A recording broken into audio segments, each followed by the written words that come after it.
Denczil right here on Glory 93.9 FM. This is Jay Todd, and you're listening to Pastor Denczil on Glory 93.9 FM. Hi, I'm Benita Washington, and you're listening to Pastor Denczil on Glory 93.9.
You're all I need. Every breath you breathe to me.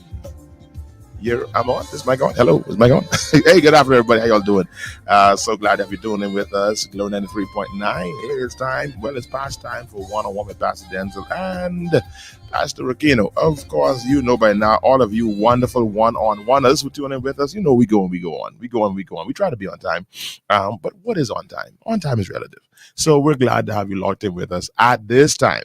And let me begin with, is today our birthday? Yes. It is actually today. So I can open the show by saying to our dear mother, our dear auntie, our dear matriarch in the gospel music industry, in concerts and that kind of thing, in the body of Christ at large, one Bishop Helen McPhee. Her birthday is today, and I think I saw the flyer said 75. Yes, sir. I mean, this woman looked 41. Yes, sir. And I saw her. I watched the stream yesterday. She looked so good. Mm-hmm. She had this blonde look. I said, this is one beautiful woman. And she know it too. Listen to me. Helen McPhee is a beautiful lady, wonderful woman of God. She has been the picture of consistency over the years. She's been a motivator. I said to Pastor Rickeno off air, I'm going to say it on air, that what blew me away with Bishop Helen McPhee was for 2 or 3 anniversaries, Marisha, we did not invite Bishop Helen. Bishop Helen saw it online. She saw it on Facebook. And she came to my pastoral anniversary and our church anniversary. One year she sent a representative and we didn't even invite. Right. She sent what's the brother's name? Moss? Rigby? No, Rigby. She sent him, said, Bishop sent me. You know, of course, you know, Kim came a couple of times. Yeah, of course. You know, and it so moved me. You know, we were in the Bronx Plaza. We ain't nothing like that. I didn't think we was nothing like that. But she came and supported and was a blessing. So I say a very, very, very happy birthday to this great pioneer in the body of Christ here locally. One Bishop Helen McPhee, and many persons have questions about whether a woman should be bishop and all this kind of stuff like that. I had plenty of conversation to have until Helen McPhee became bishop. I stopped talking. I ain't nothing to say because I so respect that woman. I ain't gonna never go close to saying anything about this woman of God. And if a bishop is a pastor of pastors, to my right is a pastor that she is pastored. Mm-hmm. And so if that is true, because we use it when it's convenient, if it is in fact a pastor of pastors, then here's this pastor. And if it is true that by their fruit you shall know them, then it is so far. All right then. So I celebrate. Her work speaks for her. It speaks for her. Absolutely. Anything I can't speak to Helen McPhee with you in there, so you can. So let me give Pastor Rickeno, her spiritual son, a moment. Hey, Mom Nadine, Mom, you here early today, or we just late? One of them. I ain't sure which one it is. Either we late or you early. Glad to see you, Pastor Rickeno. What's that? It's on the Bishop Helen, you know. So we my pastor. Yeah. Let me tell you, this woman probably above anyone else has single-handedly changed the trajectory of my life. So the direction my life is headed in today is greatly due to her influence and impact on my life. Like I said today in the group, that her impact and imprint is etched on probably just about every aspect of my life. She has shaped my worldview, Christian view in a lot of ways. So there's no way today could happen without me celebrate. I think, a part of my commitment to being everything I should be is to honor what she has sown into my life.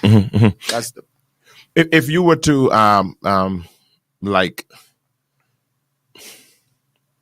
there's a word I would say about Bishop Allison. He's a game changer. And she was as well. Women in ministry. When I said that word is nice, you know what? Yeah. That's really it. Yeah, with women in ministry. I got to answer my own question. If you want to define what she has done, is really she's really been a game and even changer. Before she was pastoring now. This began long before she was pastoring. Yeah. She changed the direction of women, particularly in the Baptist space. Yeah, man. She has been a trailblazer on a pioneer. You know what I love about her, when you hear so many things, when you hear her share of the pains and the struggles that she went through, what I love about her, she don't wear it on her shoulder. No, sir. If she doesn't sit down and share, you would never know. You would never know. And many people allow these things to be an albatross around their neck, and they throw it at you whenever you see them. For what she has gone through, you would have thought she would have built this ministry around women's empowerment. Yes. And bashing men. Right. Buddy, if you look at the men around her, they are strong, married, family men. Because she was intentional about ensuring nobody came in there and create that climate. Right. Of bashing men and trying to push no woman's agenda, et cetera, et cetera. Right. To this day, she will tell you how much she honor her men and the coverings that God has placed over her life. And she was intentional about that. When you hear a story, me as a young pastor would keep my wife from her. Right. Seriously, when you hear that story, be like, you know this a bitter woman. Because she should be bitter. She should be bitter. Yep. She can, next thing Robin come home, I ain't cooking nothing, I ain't doing nothing in this house. Right. But when I overhear conversations she would have with my wife and other women of God, other pastors' wives, and I'm like, this is an amazing woman right here. This is, and she did some, so these things are not secret because she did I think one of the most powerful things I ever watched on, and with BC, and she did an interview with Silbert Mills. Right. I was blown away because that's my first time hearing in depth, and she was very, very candid about the whole thing. I was like, this woman been through a lot. Oh yes. And to maintain the height of being a lady, being a woman of God, being a prayer warrior, being anointed, being called of God. Hats off to Helen McPhee. Hats off to Ellen McAfee. Bishop, we appreciate you. And anybody else, please tell Bishop we celebrate now on the radio today. Right. But I know she probably loving herself. Now I know Bishop have a good time now. Oh, my friend. Now, she will tell you, we know this for years. When her birthday come, she'll tell you, well, I still celebrating from last year, but I starting again now today. No. Birthday celebration is a huge. She don't believe in that? Nobody. Lord Jesus. Oh, man. The 11th of April is no joke. Okay. All right. Well, those of y'all who can be out there tonight, Pastor King will be out there tonight. Y'all please send from me my heartfelt. I can send a voice note. I can't call her. I can't call her because I can pull her away because she can't talk short. I can say that everybody don't know. No, Bishop don't talk short. She don't talk short, and she ain't rushing to talk either. No. She talking long. The last time taking her time. I got to say, last time I called her, because Naya was in the car, and she was talking to the gardener. So I said, Bishop, will you call you back? No, that's okay. you ain't cut the back of the head. And listen, don't cut the head off them grass. Take your time. Listen here. Do you have time? Right. If you don't have no time, don't leave my yard alone. Right. Leave my yard alone. Right. And then the person say, well, I can do the front, I can do the back. Well, Jesus, how you can do the front, don't do the back? And I listened to all this. I say, you know what? That was so good to be. It was so refreshing to be because she was not. You saw the mother Helen. Oh McAfee, yes. But she wasn't rude. She was talking to him like baby. Baby. Yep. and she was so human. Yep. You know. So I mean, I celebrate this great woman of God. We celebrate her on her 75th birthday, and we pray favor, increase of strength, and health upon her for the days ahead. All right. That being said, what else happening in the country? Well, what's happening now? This whole thing with this crime thing, and this established and almost quote unquote accepted gang war that's happening in the country. Last week I had a very gripping experience, but a glorious experience. Last week, one of my members called me, and I have no problem saying this. He called me and says to me, Pastor, he calls me, he is like in the point of tears. Actually, he's crying because he's afraid. He is a relative of someone that was shot last week. And the person that was shot is the cousin of someone that was shot 3 or so weeks prior. Right. The cousin that was shot prior and the cousin that was just shot, there's a group of them that used to move together. So they are all close family, grew up together, and they used to roll together. And the most recent victim was shot because you are connected to the one that was shot before. So obviously, now he's in fear for his life because they're all connected. And he said, based on what he heard there, and I'm saying this is what it was said to me, based on what he said to me, that is as such now that if they're out for Pastor Rickeno, because, and use a real example, because of our proximity, you and I tight. Sure, you're in danger. I'm in danger as well. Right.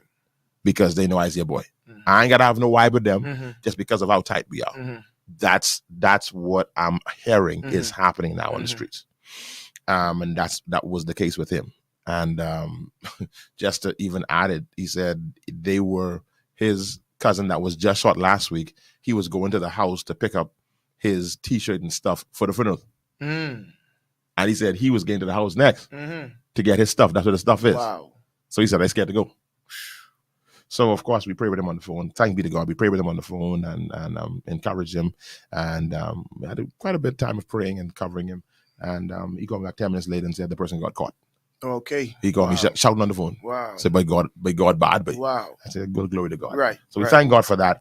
But, of course, it was gripping for me from the standpoint of not of his situation. We believed God for our prayer. But as to what's happening, how we get here, baby. We've been on our way here for a while. Yeah. This ain't overnight. Yeah, and it ain't just no one thing. Right. It's so many things that contribute to the climate in which we now live. And what we are now dealing with. That I think the other day I was thinking or doing something, and I just thought about the fact that we really need a national plan. I must say this cautiously because I know, we operate under governments that have their manifestos, et cetera, but I am seeing... And commissioners that have crime plans. Right. So but see, I'm talking about more than a crime plan. because you can't fix crime without fixing the economy. We need a master plan Okay. that involves every stakeholder, church, corporate, government. And I'm not saying this doesn't exist. I'm not hearing a whole lot about it. I know the other day the Prime Minister had a conclave, which we commend him for. Absolutely. I don't know. The papers I read kept saying with all major stakeholders. I don't know who those stakeholders was. I don't remember them listing them. Yeah, they did. They did call up a few of them. Okay, who are they? Leader of the opposition was there. I know the Commissioner of Police was there. I know the Christian Council President was there. Okay. And oh God, I can't remember because they did actually say some persons that were there. I don't know if they said everybody. Okay. But there's also a camera shot. The names you call were kind of almost obvious that they would be there. Right. I want to say some activists, but I don't want to say and then miss. Right. And so all that still for me is that's expected. Like I shocked they were there. Mm-hmm. But I'm talking about more strategic thinking, unique approaches to how we go about this, because maybe we need representation from the church, of course, but maybe then the Christian Council President. Mm-hmm. Maybe it is someone who can represent him or the council. I want to say that there was somebody from the ground, but I just don't want to say it and then misquote. Well, I get what you're leaning to. People who wouldn't. I think that meeting was really to based on what I gather. It was really assessing, but what really happened out there. That's what I. What I talking about then? That's totally different. No, you mentioned the meeting. I just want to clarify. You said you don't know about the meeting. Yes, I don't know. So I think that meeting was really to kind of paint that picture. What was going on in this situation? Sure. I don't think it was. As you're talking, on how in Congress they say they had to sleep in there to try to come up with a stimulus package. Sure. Until they came to some sensible conclusion. Sure. I'm talking about people in a room on a retreat, major people who got things to do, but have influence, who are creative. You need some people like Sabaz to be pulled away from their agenda for the national good, for the greater good of the country, to say, we need your mind. We need your thinking. We need creativity. We need strategy. We need money. We need sacrifice to try to come up with some kind of master plan as to how we could combat this thing one time. All right, you call a name, call Sabaz. It's a very interesting name. Yeah, give me some other names. I won't get your whole train of thought. Give me some like who you would run, or even not names, positions. When you say positions, like what they do, like what they everything. People like from what the corporate environment. Because what they can be doing. I mean, what we expect? You mentioned Sabaz from the standpoint of resources. Not just resources, from strategic thinking about how the country can approach this thing on all fronts. Because, for instance, if you just deal with this thing as a crime issue, you ain't gonna resolve this. Because if the economy remains or is in a difficult state, they still can resort to drugs and running drugs and smuggling, all these kind of things. We need alternatives for them now. But I mean, let's just go with it. I mean, sure. I don't ever like be devil's advocate. I don't wait for him. Right. But just in response to what you're saying, those meetings are happening. Those stimulating the economy because the constant talk is we need jobs. We need to get people hired. We need to jumpstart the economy. So those think tanks are happening. So in saying that, because we're having the crime discussion, what thing that at the government level, right? Yeah. No, I'm not talking about the government level, and I'm not just talking about people who are necessarily just the obvious. I'm talking about identifying some minds, okay? But I believe, I could just be wishful thinking, but like I know. Give me some definites there. I know and some people questioned those commissions that the former government put in place. People questioned them. Remember, what did they do? I don't care about the commission. I mean, my thing is that I don't think they lasted long enough. I mean, the government didn't stay in place long enough for us to see what they did. Remember, right during the, I can't say right before the election. I mean, the election came out of nowhere. But during the pandemic, there was this think tank created. Oh, I wasn't aware. Yeah, there was this think tank created from the standpoints of the economy. stimulating that. And then there was another think tank for a couple of these groups they created, professionals. It wasn't politicians. Okay. It wasn't it wasn't so it kind of leaned into what you're saying. It was not a politician driven. And group. The plan was what? The same thing you're saying about how do we produce a master plan, right, that deal with all these issues exactly. one time. Okay, exactly. Yeah. Now I also noticed that there was this talk of the National Development Plan, and when I sat with I call his name. When I sat with Kalis Rowe, right, who worked in the office of the Prime Minister in the Christie administration, and he started to talk about the things that went into putting this together. I was very impressed. Okay, because it was on the line of what you're talking about now, that covered. So it spoke to all of these moving parts. But see, that's irrelevant to me. You know why? Because I don't see no execution of it. I can tell you, but I can finish the conversation without going too far into it. Okay. Certain things I can't share. Okay. Right? But what you see with these kind of operations, number one, is that the government works in 5-year cycles. Yes. That's the first problem. Okay.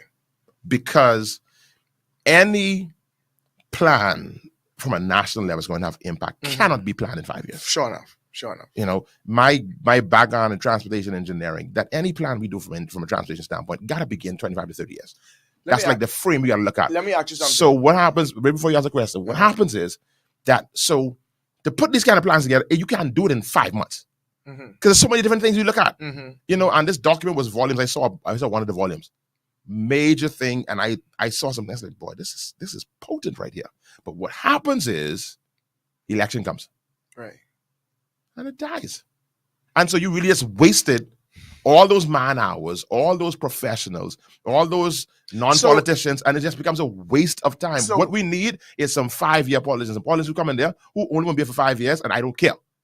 Or maybe we need some politicians who have some serious leadership skills who could stay in for more than 5 years because they are so effective. I mean, it is possible. It is possible to be effective enough that you inspire the confidence of the electorate that they say, you know something, we can give this person another term. Well, for the last 3 elections, I heard that going in, but then it was gone.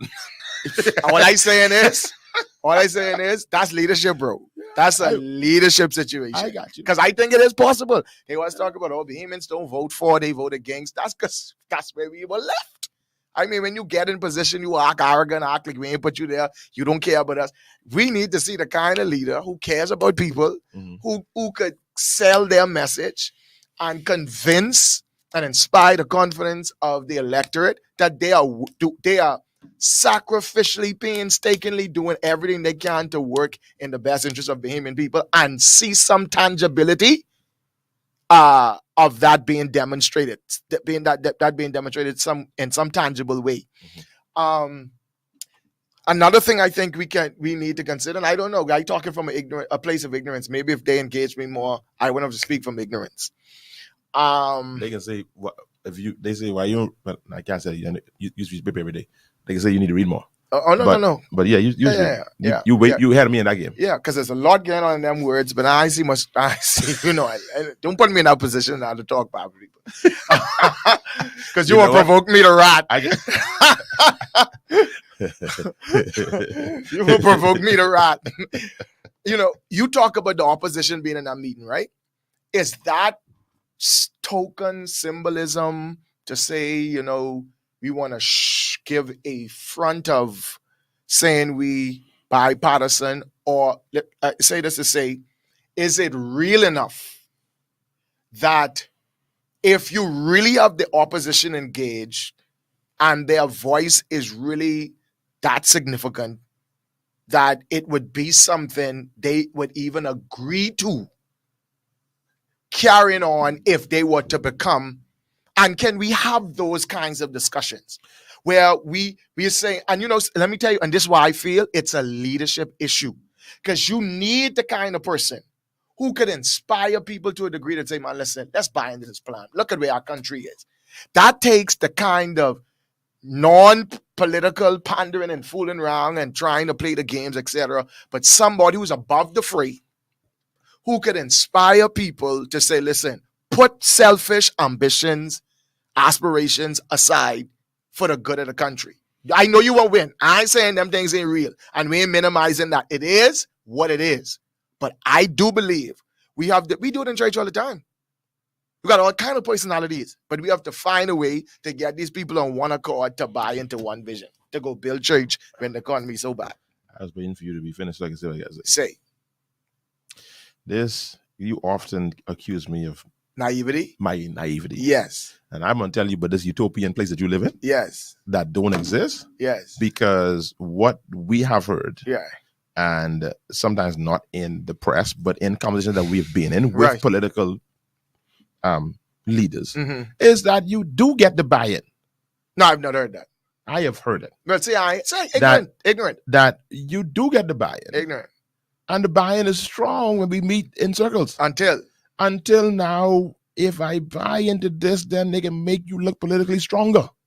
right. And so when I come to run up against you and you have a plan that everybody bought into and we all supporting this plan and you're the one promoting this plan and this plan actually work, how you win? How you run against you? So, okay. How you run against you? How you win? Fine. That ain't gonna work then. Since I can't inspire the opposition to put their situation aside to win, then I gotta inspire the electorate to keep me in. That's why I buy into your first point. That second point, that second point, I know politics don't work that way. Now the first point, Yeah. just win success, win again. Win again. Then the second one ain't gonna win. Win again. I don't see, I can't make you look good. If I buy into this plan and say, boy, listen, this person pull it off, I ain't gonna lie.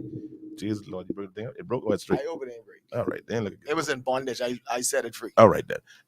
That we we stand up together and we hold hands like we got the plan. All right, don't care how much we hold hands, say we got the plan. We still gonna win next 5 years. I will win this next 5 years. So we put this plan in, and Lord Jesus, work. And we start seeing youth employment go from 13%, youth unemployment from 30% to go to 4%. And all you saying is, if we was to take that approach, then it just mean we still can do politics because we still can be competitive. It just mean the political game will have to rise to another place because it ain't impossible for you to still win and beat them. It's who could sell the best plan, best game, but it's progressive. I think it ain't us running on the dysfunctions of the country to try to make us bro, we're running a country of 300 million like America, man.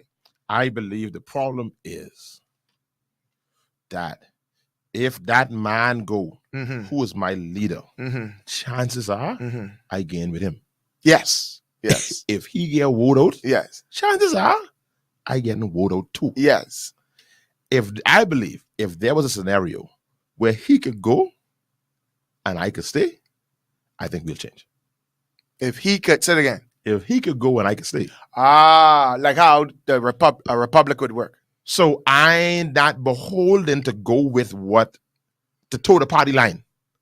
I can literally get up in the house and say, I agree with this F&M plan, even though I'm a PLP, and actually my people may hold me in, but we ain't so polarized, and I can actually still win my seat. For what it is, indulge me in my naivety. Go for it. Wouldn't it mean that the leadership acumen would have to rise? Let's raise the conversation now. Go for it. Because if I do happen to support you for the greater good, and I do make you look good, that just means I have to be that much better to win in the next election. I just talking now. We just talking. So who I is now? I is the opposition. Am I the leader of opposition or am I just an opposition member? No, you're the leader of the opposition. I have to be that. Watch this. No, the I uses now was actually as an MP. I am the leader. I got what you're saying. So as an MP, I got what you're saying. I want to support what that opposing party do. People will support who inspire confidence in them.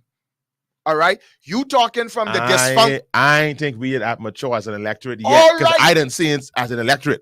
I didn't see some. We are not there yet. No. Who inspire it? We have seen some good people. Who were where? Who did some things in this country in their capacities as as You didn't as sound like you believe cabinet. yourself. I believe it 100%. No. Who did some amazing things? It ain't about what you As- do. It's about what you inspire. Who did some amazing things? And people say, boy, that's a good man, but he gotta go. But he can't. But No, they're all- they have said, but come on now, come on now, Rickeno. We've heard that, boy, listen to me. If he was just another color, I would have put no. him. Oh, Denczil, Madam you Producer, missing my point. Have you not heard that? Boy, that's I'm a not good saying I man. never I hear don't it. want to get rid of him. I'm not But saying I boy, never hear it. He on the wrong side, and I can't put his leader back. So you can. So because I can't put his leader back, he gone. It So can hurt my heart you to vote purple. I use the color that nobody use. Right. I don't want to go purple, but Right. I gotta go purple because he orange and he orange leader. Purple coming in. So you just continue in the narrative. I trying to change the narrative. I ain't on that level. All right. I'm actually trying to look at I'm trying to hope for a better Bahamas. And then have to start something. I know it sounds funny because it sounds so stupid. No, I bet you. Because I bet you. it's so far-fetched from what we are accustomed to. But if we as leaders don't have a better vision for what we're doing, it ain't gonna never happen. Because it may never happen in me and your generation. But if we don't start talking like this, when are we gonna inspire the change? Where is it gonna happen? Another generation after Harrison saying, sometimes makes sense, because what we're doing now is just repeating this dysfunction from every 5 years. When do we change the course? When is the last time we did not vote out a prime minister? Since Linden. Exactly. We voted prime ministers. Yeah. Okay.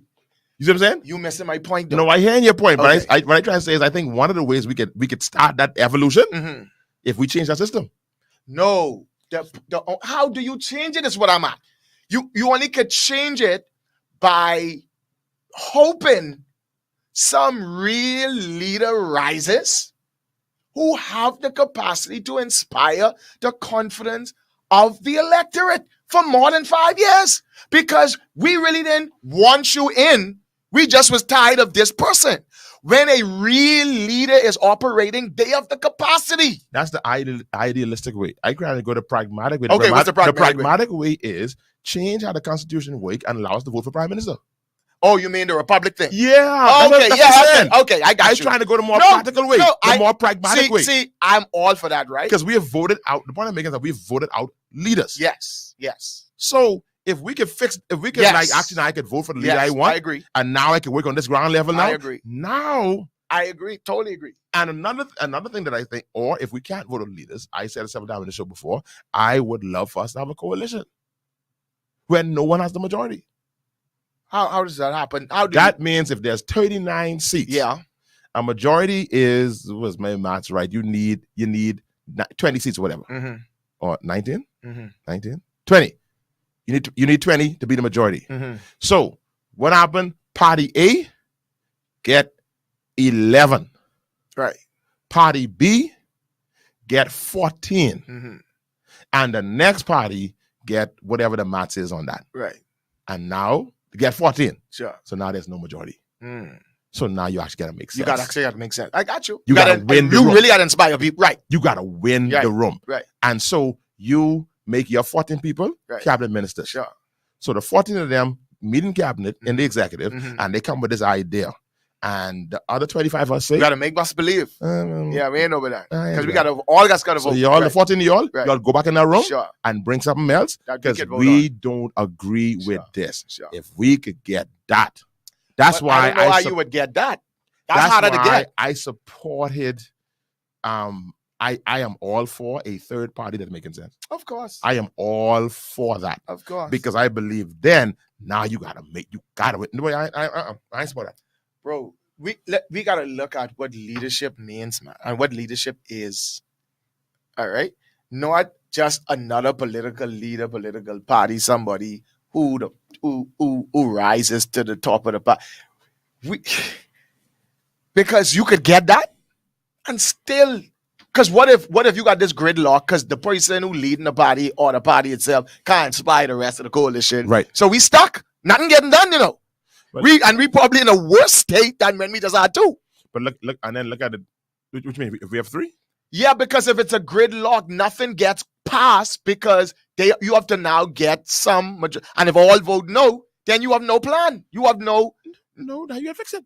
That's Right. That's how you end up in Congress till 3 o'clock in the morning. See that? Okay, so the Because point, now you gotta that's work. so the point I'm making now, because you talk about how mature we are. Does that happen, or does the country remain stuck because they can't come to an agreement? Now you making me more scared. You tell me now we ain't gonna fight to make this work. We actually let the country stay at a stalemate. But that's what you're saying now, basically, about the opposition and the government, because they ain't prepared to make you look good to win. No, So if they will do that and hold the country back, they'll do the same now. No, in their mind, they have a better plan.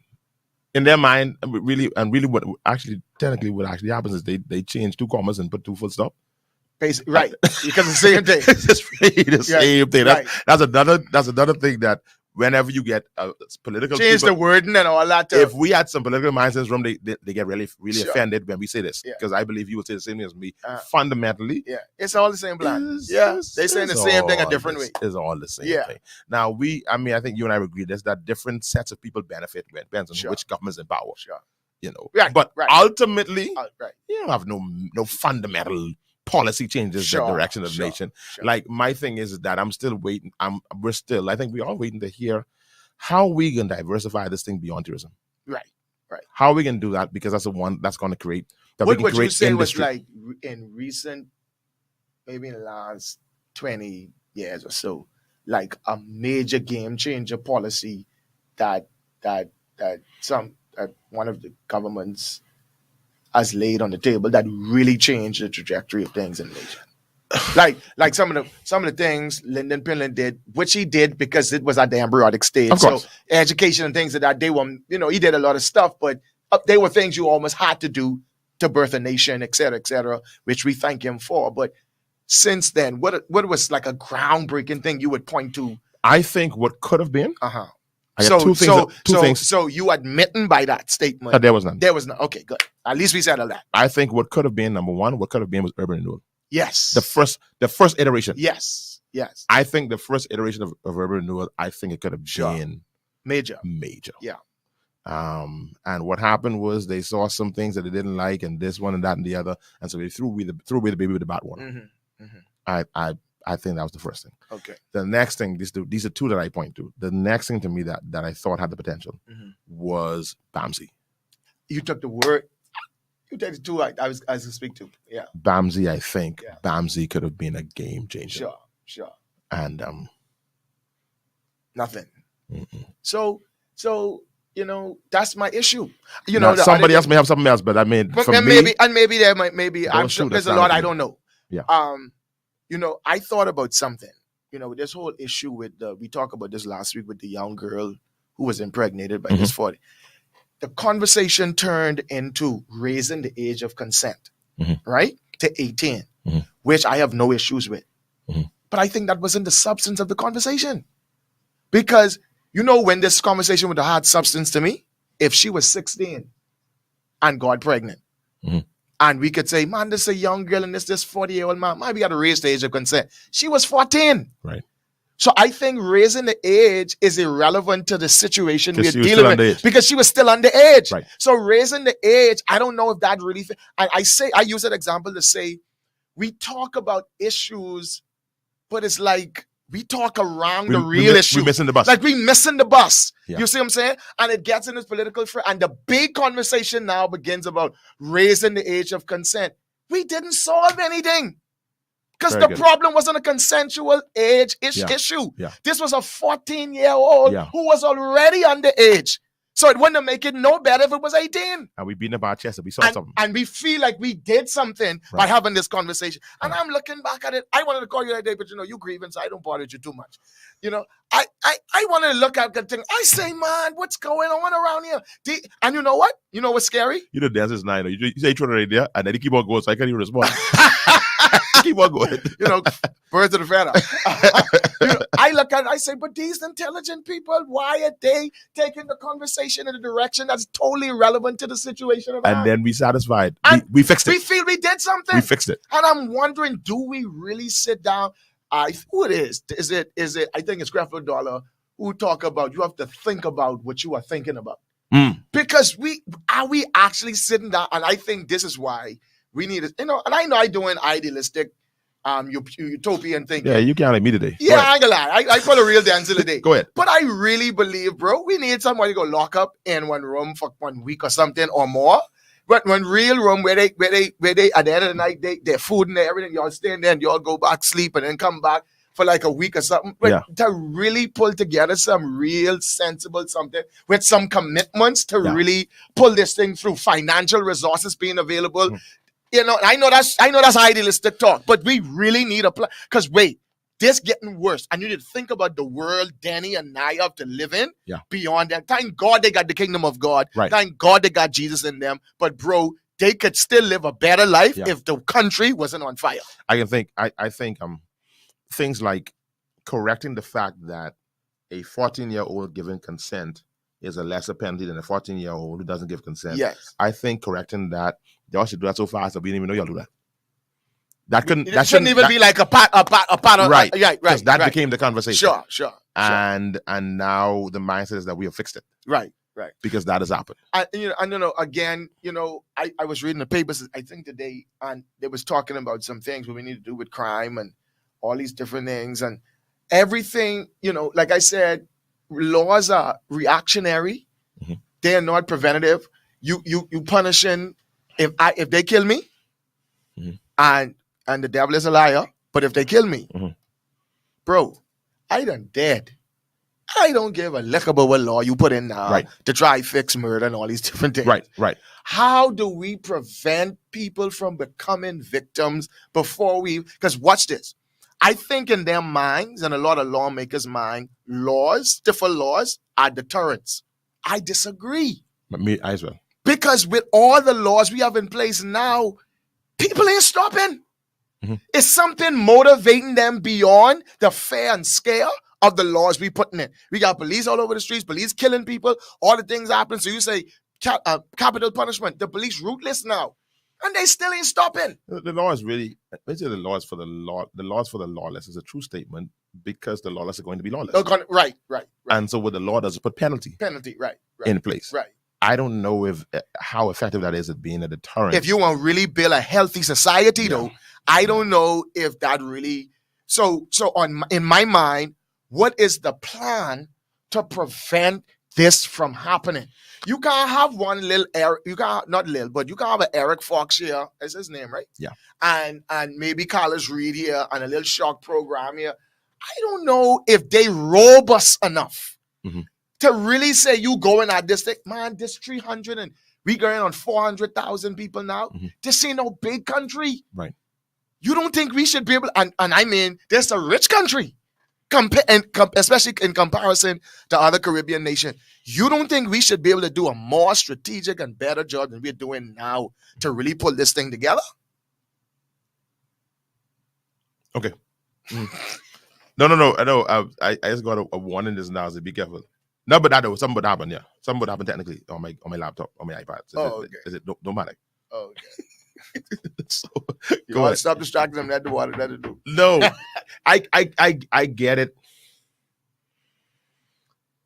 Because I had like no master address that says, now maybe you did, to bring inspiration that, listen, have confidence in us. We got a plan. We can work this out.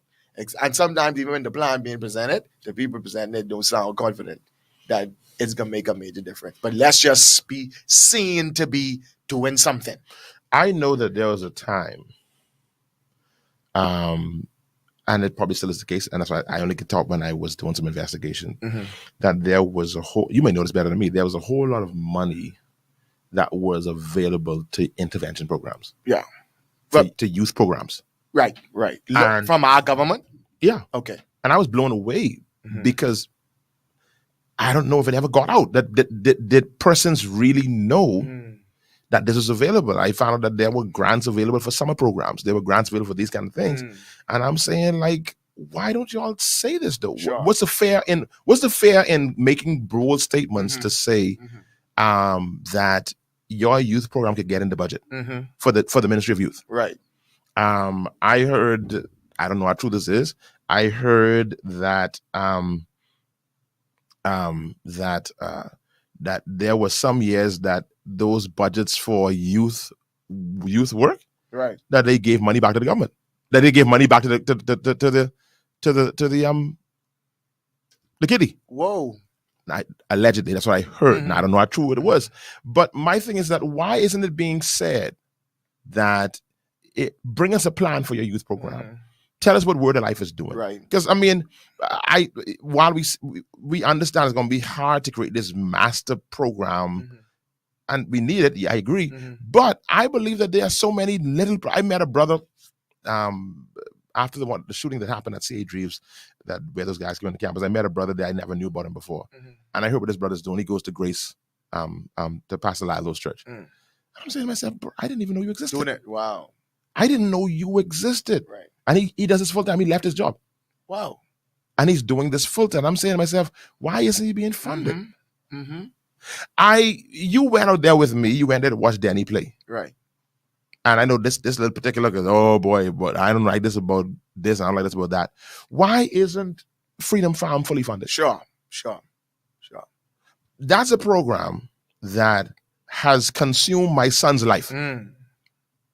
Danny is, oh Jesus, oh my son is. Anyway, however old he is. How old Danny is? 8? I think he 8. Yeah, Danny 8. 8 get on 18. 8 get on 18. It's consumed his life. Mm-hmm. He is at practice now. Mm. He will be to practice on Thursday. Right. They get games on Friday and Saturday, whatever the case is. Sometimes, so he doing baseball 4 to 5 times a week. Why aren't we funding that?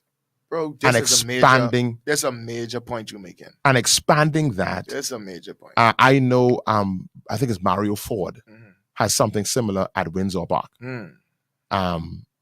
where, so you have a lot of, and this is not the insult. I know there are different classes out there at Freedom Farm.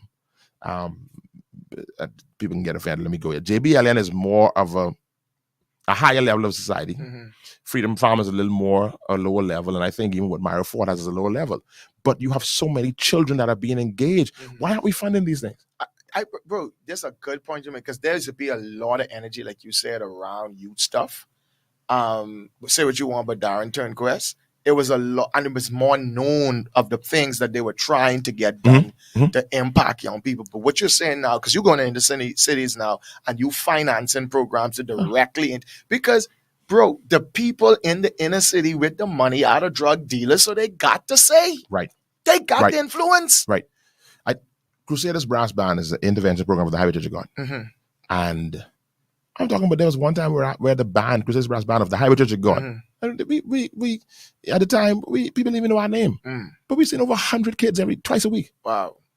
Tuesday and Thursday. Right. That ain't them going on parades on the weekend. Right. Over 100 kids Right. right there from in the Grove, Mm. who, I don't know how Ronald Campbell did it, but the dues used to be $2 a month. Mm. $2 a month. Mm. And he used his resources and people he knew and weddings and funerals, playing for weddings and funerals, Mhm. to buy instruments. The children didn't, because they couldn't afford nothing. Wow. So you're sourcing them instruments Sure. and this and that, and you're trying to make it happen. What if a program like Crusaders Brass Band was getting $50,000, Mhm. $100,000 a year? Mm-hmm. Because it's 100 young people Mm-hmm. that are right from the inner city Mhm. community. Mm-hmm. Why aren't these things being Mhm. funded? You see, so to go to your question about the shock treatment, okay, and what brother Eric and brother Carlos are doing, they do that. They got 30, 40, 50 men. Cool. Right. Right. If we give Crusaders and financing, Mhm. and then give Royal Ambassadors Mhm. financing, Mhm. and then of course you get the urban renewal stuff, give them Mhm. financing, Mhm. and you get some people. There's, I don't know what's happening, Boys Brigade. I don't know if they're still trying to make it happen, whatever. And we start funding these intervention, Right. then we can make a bigger dent. Right. And we had like the boys club, the Yeah, Bahamas and all that. yeah, all this stuff. I mean, my thing is, every program that has 20 young people in it, that's 20 people that we And impacted. like I said, it was when I was to court the other day, only young people, young men was coming in there. Right. So they doing the shooting, gun, and killing. If we could catch them, bro, we could turn this thing around. What does sports and music do? Create discipline. Discipline, right. We know for sure. The sports and music creates discipline, Mhm. and they tend to draw young persons, Mhm. especially young men. Yeah. Sports and Yeah. music. Yeah.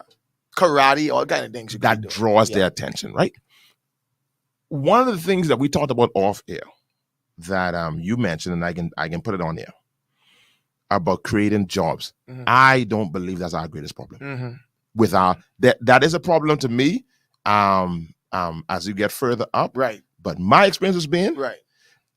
The persons that we say they need jobs, they need a mind change. Shape their mindset. Their minds ain't ready. Yeah.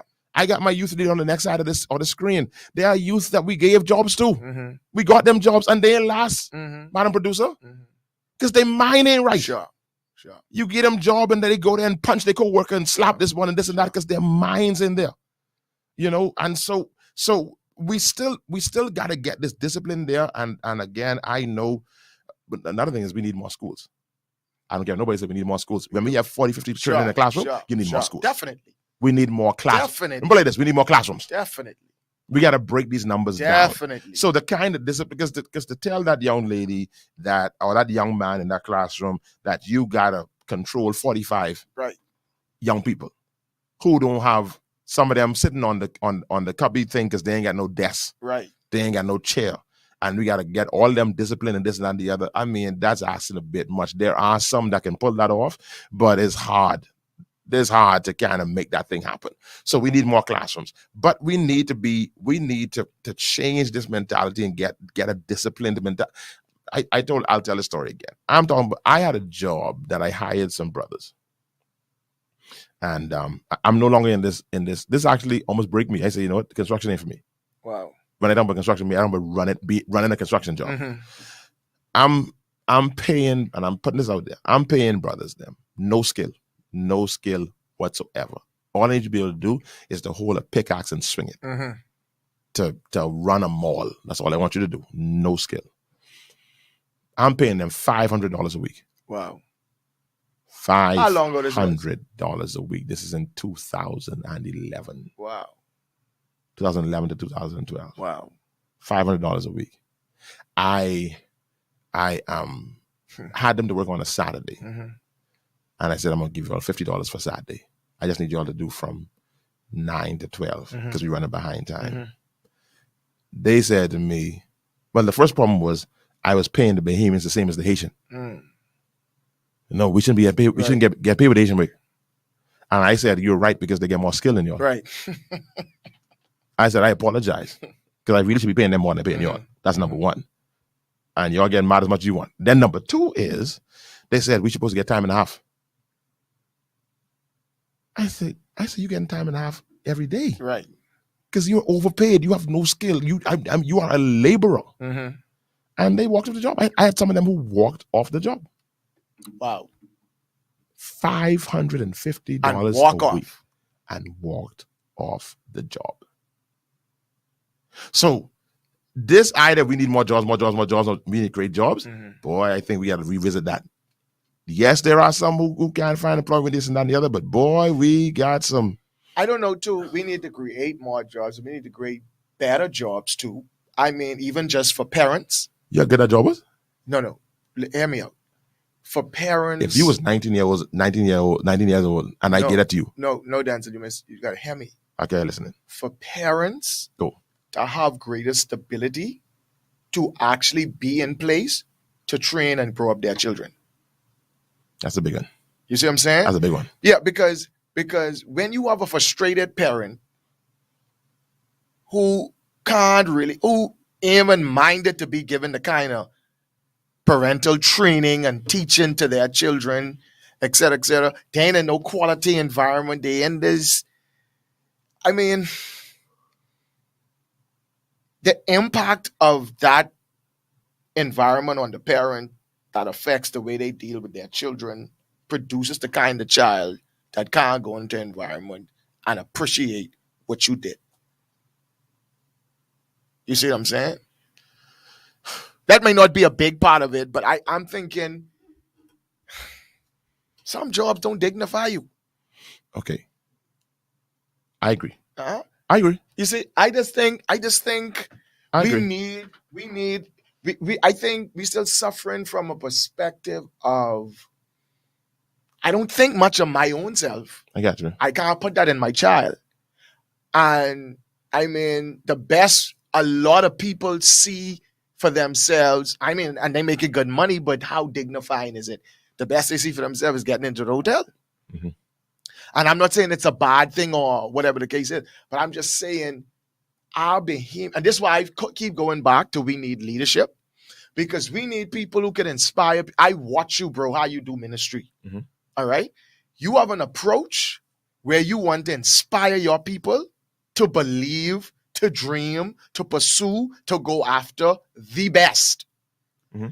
Let me ask you, how much do you hear that coming from the political environment? They are project driven. They're trying to solve some problems.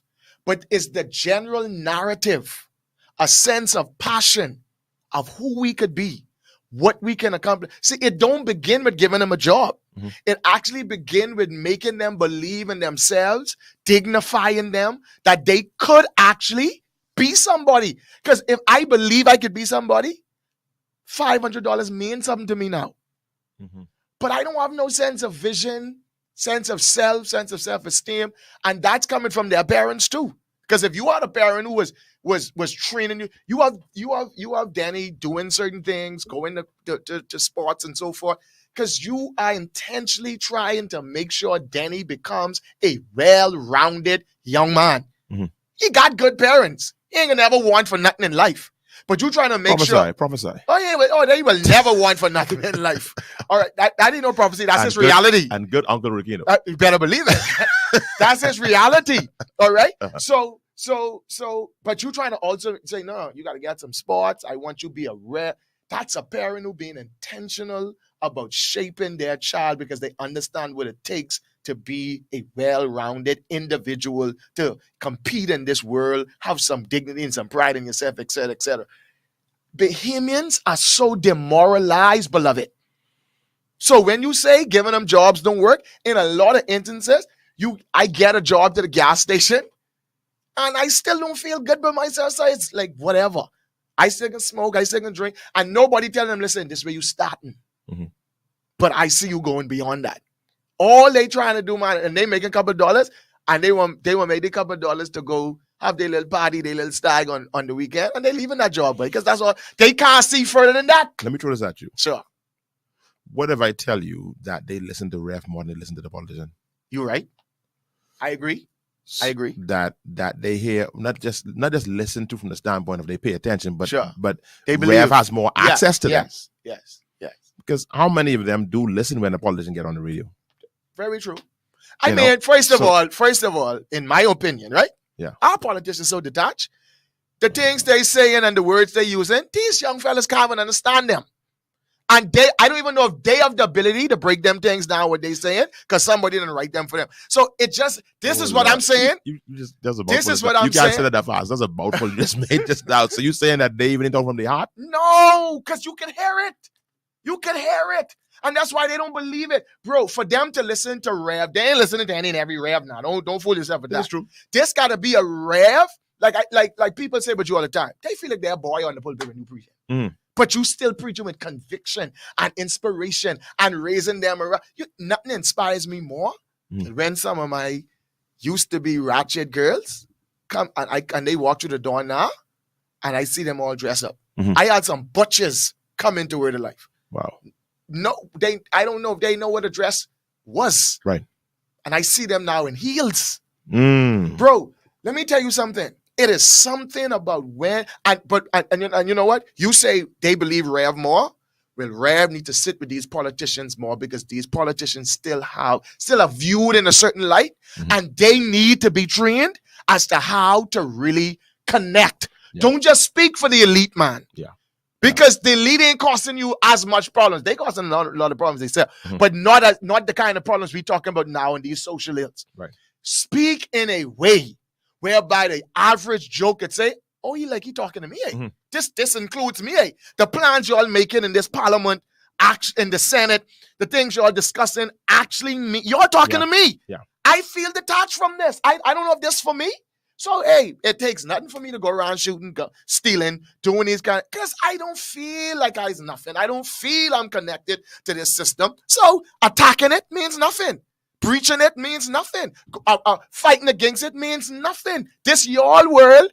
I trying to build my little world, and this is how my world works. By guns and drugs and killing and stealing and violence and turf protecting and all kinds of stuff. I have no value for life. Why should I value your life when I have none?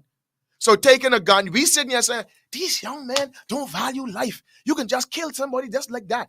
They don't value their own. Right. Why they gonna come and value yours? Mm-hmm. So take blowing a man who don't value his, blowing your brains out don't mean nothing. Sure.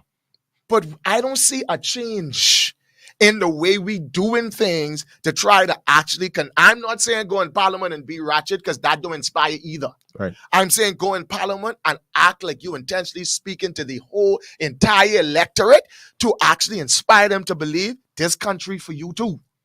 And what you doing, killing it, and it hurting you too. I can't say that alone. Rev can't say that alone, bro. Rev up to say that, well, holding on to the politicians saying the same. And if all of us talking that language, like we mean it, and it means to inspire, I believe we could begin to see some kind of change in morale rising in our young men. I think that what you are saying, we as the man of God are the only one who could make that happen. I agree. We are we can initiate the process. Ones that can make this happen, because what you're asking them to do to the nation, we must do to them. Very true. To the politician. Yes. I totally agree. But my bro, they don't have. We needy. I was in a meeting the other day where the man of God was begging for plate. You know what? Today, really, for sure, you are Denczil, and I am Pastor Rickeno. Because when I usually begin these shows, and I start talking about what we. You know, I was an apologist for the You was going to apologize. So I just glad. I am glad. I can ride this till the wheels come off. I love it. When you stay down this line, is our responsibility to get to the depth. The Bible says that kings will come to the brightness of your rising. Yes. Kings come to the brightness of your rising. When we rise, when we allow the glory of God, we arise. Kings will come to us. We influence the kings, and the kings put things in place. Let me ask you something, bro. How many of our pastors do you really feel have national consciousness and a burden for the country versus how many just trying to build their little gig to pay their bills or to have popularity or to say I have the biggest church and I don't know is there? How much do you really see in most and even little wars I see going on Facebook over colors of oil and all kind of foolishness? Mm-hmm. Where is the national consciousness that we are the salt and we are light and we trying to actually win people for Jesus? I was having a conversation some time back. Yeah. And they were saying how a lot of these pastors today, they're trying to get crown land and this and that, and they just, not like the pastors of yesterday. They didn't have no crown land and this and that and the other. I said, stop it. Right. Stop it. Right. I said, because most of those pastors that you talk about from back in the day, and I celebrate them as the giants whose shoulders we stand upon, most of them are taxi and bus plates. Come on, man. Where they get them from? Come on, man. I said, come on, man. I said, this strong Lord, y'all please don't come for me. I said, at least the ones that they trying to at least like build up the church. Mm-hmm. Yep. They get the crown land so they can build something for the church. Thank you very much. I said, when you get taxi plate, that's for your family. You and some of them done dead long time and they grandchildren collecting money from renting them plates. You better believe it. That's why the young boys them now can't drive taxi, because one rev who died from 80 something. It's a fact, buddy. That plate sit inside the family line, and we don't want to talk about that. Now don't fool yourself. A lot of what we dealing with, we inherit. Don't fool yourself now. We inherit, and they like talking. Oh, this next generation, this and this next generation. We inherit. Yeah, because I'm Rickeno, Denczil want to get crown land, this and that. The only one is crown land. No, but you don't drive taxi. Why are you collecting money from that person? Why you still have plate? Exactly. No, so and the reason why we gotta go for crown land in some cases is y'all and mess things up so bad people hardly believe in giving to the church no more. Y'all and abuse things so badly. Yeah. That what we gotta deal with, what's falling into our lap, what the kind of church being left in our lap is the real problem with Denczil and Rickeno have. We have no crown land problem. We have a problem of the state of the church. Our fathers has left the church in. So don't start that talk. You don't have that talk. You have that conversation. Because y'all inherited a church that had major influence in the country. Mm-hmm. What happened? Mm-hmm. Mm-hmm. Where it gone? Absolutely. Don't blame us. Yeah. We inherit this. Absolutely. And trying to now fix it and have this conversation. Absolutely. Trying to get back around the table that you was at. And act respectfully, Yeah. not sitting all the way down, man. Where Right. we used to be in the Christian Council, where we used to be on the protocol ladder. I think it's number 6. Number six. I think it was. Where we is now, number 68. We way down. Somewhere around 13, 14. Somewhere You around gotta blame somebody for that, man. Mm-hmm. Gotta blame somebody for that. Mm-hmm. Mm-hmm. Somebody have to take responsibility before they can look at this generation and bash us and talk. Somebody have to own how we get in this position as the Church of the Lord Jesus Christ. And I think the conversation still is the way we bring status back to the church is not from seeking God and getting a kingdom agenda. Sure. Is now we got to mix and mingle. Right. Yes. You got to look a certain Right, part. right, Now, right. now Right. you got to wear your proper clergy. You Right, got to right, you got to right. go to the No, service like that. no. And that's the conversation now. No. And they're the ones now who, if you really want to raise that level, you got to this and that. No, we need to get anointed again. We need to get glory on That's us. for sure. We need to get glory and That's get our for sure. heart in the right direction. That's for sure. Get our motives right. Get our motives right, Yeah, man. yeah. Because you'll be surprised to know who getting access to politicians now. Mm, Because they talk. Of course. They talk. Of course. And they find out some people who ain't got all the pretty stuff, who ain't got all them little stuff like that. Someone who ain't got no building, who ain't, Right, got, no, right, who ain't got no ground land, right, who right, paying right, right, who paying rent. Right. And they still finding those preachers. You better believe it. And say, talk to me. What do you think about this? Yes. Oh. Yes. But anyway, we can leave it just like that. And bro, let me tell you something. If people, and that's why people like me and you can't pull back on this. Right. We have to push hard on this. While we challenge our colleagues, we have to make a move for the shift in our country. It always started with the church. Always. It always began in the house of God, man. Mhm. He said, my house shall be called a house of prayer for all nations. Nations. For nation. He said, make disciples of nations. Mhm. All right. But we have no more national consciousness. We trying to build our little church. Right. We Right. trying to get our following to grow. And it's not for the fact that we want to have more kingdom influence. Rickeno, I read something in Revelation 13 about this mark of the beast. Mhm. And I just had a conversation with myself, a common sense conversation. Right. How will true believers deny the mark? If the powers that be say you can't buy or sell, Sure. how can you deny the mark? Mhm. And then it hit me that you don't need the state. Right. You actually become so empowered. Sure. Okay, no problem. We have our airline. Right. We have our airline. Right. We have our bank. Mm-hmm. We have we have these things in place where we actually get back to the place of walking in the true power of what the church is supposed to be, not pandering, not compromising, not trying to be accepted. But this takes us back to the conversation, this generation, what I blaming us for now.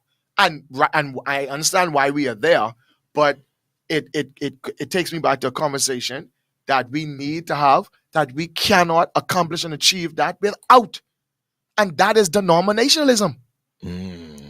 Because it was not just strong churches that commanded influence. Mm-hmm. It was unified churches. Oh boy. That commanded influence. Oh boy. Your one church and my one. Look, we have several big churches in this country doing extremely well.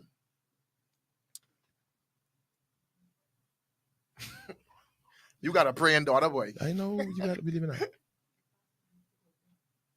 We live in that. No, we can wrap up. Yeah, we got to wrap up. No, we can wrap up, but we can wrap up. Hold on. Prayer. Where? Oh, praying for each other today? And I understand that because last week, you was tearing that people place up. I figure by the time you finish, before you all build a new church, you'll have to rebuild these other people's churches. No, what happened last week? I hear this. People getting slain on place. People all over the floor here. Yeah. But what I hear outside, I can understand. Also, prayer. I thought it was way too. I really need to pay attention when I come to church.